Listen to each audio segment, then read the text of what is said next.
Baik, terima kasih Anda masih menyaksikan Perempuan Bicara. Saya langsung ingin bertanya, apakah pansus akan menjadi atau rencana ya, wacana untuk melakukan pansus soal transaksi janggal ini akan menjadi panggung substantif atau panggung politik, Bu Lely? Silakan. Ya, pertama memang pansus itu kan adalah alat kelengkapan DPR yang bersifat tidak tetap, artinya sementara. Jadi dia dibentuk karena ada isu-isu tertentu yang berkembang di tengah masyarakat yang membutuhkan perhatian khusus untuk diselesaikan begitu kan. Persoalannya adalah sebenarnya kasus ini kan antara Ibu Sri Mulyani dan Prof Mahfud ini yang kemudian menjadi bising-bising komunikasinya melebar ke DPR. Itu memang bisa tadi tanpa harus Pak Jokowi yang berbicara ya, bisa antara Pak Mahfud dan ini, tapi di depan Pak Jokowi dulu selesaikan. Ini kasusnya, kenapa laporannya jadi berbeda dan seterusnya dan seterusnya.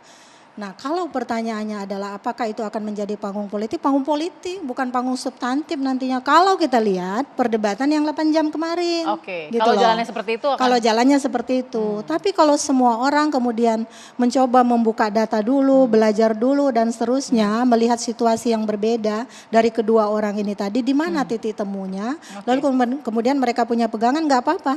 Tapi jangan lupa ini kan tahun politik gitu loh. Tapi kan pada saat itu, maaf Bu Lely, Prof Mahfud kan tidak membuka data karena memang tidak boleh seenak tidak boleh. itu. Dan ini RDP kan rapat dengar pendapat, belum masuk pansus. Jadi dalam posisi yang sama ya gitu ya.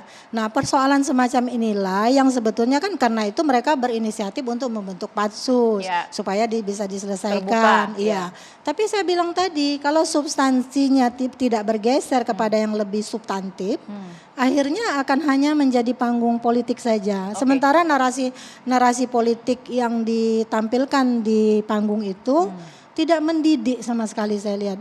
Hanya soal pribadi sendiri yang bertanya atau yang menjawab. Selebihnya adalah seperti gimmick-gimmick politik gitu loh. Baik. Nah, kebanyakan saya kebetulan selama itu saya tugaskan nih mahasiswa saya Mbak Bilkis untuk menonton juga. Kemudian apa yang mereka tangkap dari dialog itu? Ya seperti yang sekarang Mbak Wiwi ceritain tadi itu. Jadi apa yang ditangkap oleh masyarakat.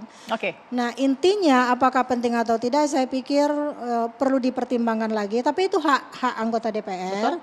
Seandainya mereka memang merasa penting, ya tentu harus ada alasan yang kuat.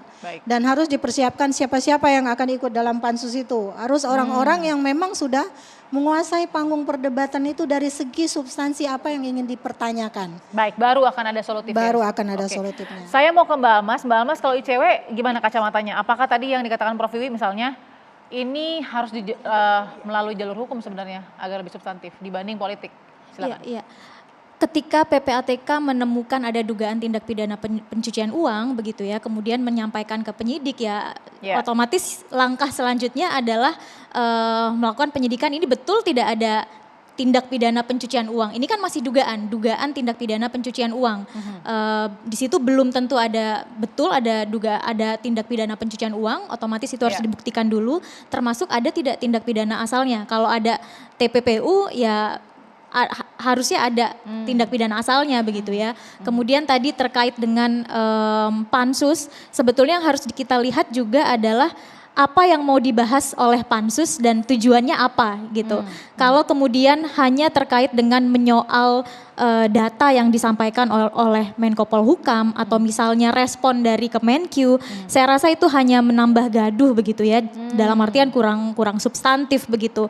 Kecuali kemudian langkah pengawasan yang dilakukan adalah untuk melihat apa sih problemnya, kenapa kemudian ada koordinasi kerja yang tidak berjalan efektif atau misalnya ada agenda pembenahan pencegahan di internal yang kemudian tidak berjalan begitu ya.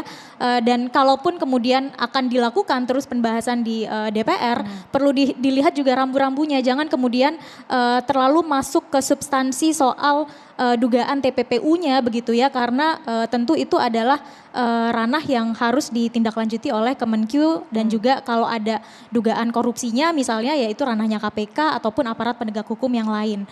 Kemudian tadi menyambung Ibu Ani, sebetulnya ini menarik soal bagaimana peran presiden begitu ya. Tim Komite Koordinasi Nasional Pencegahan dan Pemberantasan TPPU ini kan melaporkan kepada presiden begitu ya. Jadi saya rasa penting juga untuk presiden kemudian melakukan langkah evaluasi bagaimana sejauh ini koordinasi antar lembaga di dalam Komite Koordinasi Nasional ini bekerja? Apakah sudah efektif atau justru di situ banyak hambatannya? Kenapa kemudian justru gaduh di publik begitu ya? Walaupun ini adalah data yang menarik bagi publik dan rasanya penting juga untuk publik kawal, ini adalah data intelligence yang kemudian menjadi konsumsi publik gitu. Di mana seharusnya ya ke depan kenapa tidak duduk bareng aja? Prof. Mahfud sebagai koordinator gitu ya, Komite Koordinasi Nasional Pencegahan dan Pemberantasan TPPU, ada Ibu Sri Mulyani, ada PPATK dan yang lain, kemudian mengevaluasi bersama ini sebetulnya masalahnya apa. Kalau memang kemudian ada temuan atau laporan PPATK yang sudah disampaikan sejak 2009 atau yang kemarin disebut belum ditindaklanjuti itu kalau tidak salah tahun 2017 ya. Dicari bersama ini masalahnya apa? Apakah betul datanya yang tidak sampai ke menteri gitu ya? Atau ada narasi yang disampaikan kan seperti itu seolah-olah tidak sampai ke menteri.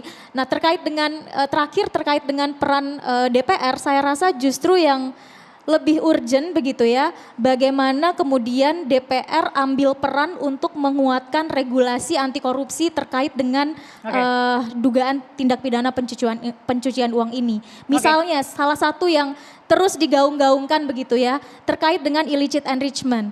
Kemudian terkait dengan undang-undang perampasan aset yang naskah akademiknya itu kalau saya tidak salah sudah ada di PPATK sudah dibuat oleh PPATK sejak 2011 atau 2012. Pertanyaannya DPR dan pemerintah selama ini kemana saja? Seandainya undang-undang itu sudah ada, ini mohon maaf Ibu Anies tapi penting untuk kita sampaikan, bahkan ini masuk ke nawacita Presiden Jokowi di pemilu tahun 2014 begitu ya. Kalau memang DPR ingin ambil peran yang lebih substantif terkait dengan persoalan ini, mari kita ke depan hadirkan regulasi yang lebih kuat terkait dengan pengusutan korupsi, pengusutan tindak pidana pencucian uang begitu ya. Salah satunya adalah undang-undang perampasan aset. Kapan akan dibahas dan disahkan di DPR dan bersama dengan pemerintah tentunya. Oke, jadi bukan hanya mengobati dengan pansus saja ya? Iya, jangan sampai ini berhenti di kisruh hari ini aja terkait dengan Kementerian Keuangan, tetapi harus ada ini harus dijadikan momentum evaluasi yang yang lebih holistik begitu ya untuk kita kemudian menguatkan regulasi anti korupsi itu tadi. Mbak Almas, terima kasih. Kandidat sudah jalan nih. Saya ingin sekali sebenarnya membahas lebih jauh, tapi kita akan pasti tetap menyorotkan mata kita ke isu yang sangat penting ini. Karena pertanyaan besarnya kapan bisa terungkap dan apakah bisa terungkap, ini masalah bisa atau mau. Yang akan kemudian dijawab oleh waktu dan tentu nanti kalau memang pansus terbentuk ya, kita akan terus follow up. Terima kasih sekali lagi Prof. Wiwi, terima kasih Bu Anies, terima kasih Bu Lely dan juga Mbak Almas. Kita akan tuntaskan lagi di waktu berikutnya dan kesempatan berikutnya. Terima kasih pemirsa, Perempuan Bicara akan hadir minggu depan. Sampai jumpa.